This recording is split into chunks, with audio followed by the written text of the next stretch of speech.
Okay, you are welcome to my channel. In this video I'm going to be showing you how to sew a zipper.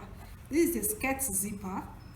I'm intentionally using a different color so you can be able to see it as I do it.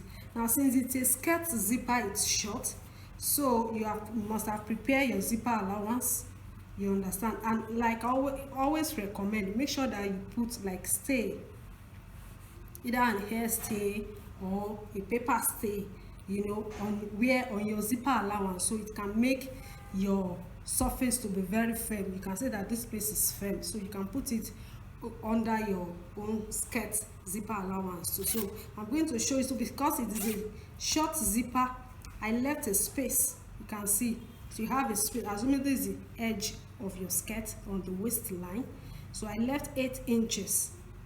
Then you sew the rest down, you understand. Then you sew the rest down, then you leave your slit for the skirt. So this one I left 8 inches. Then I'll now go and sew the zipper.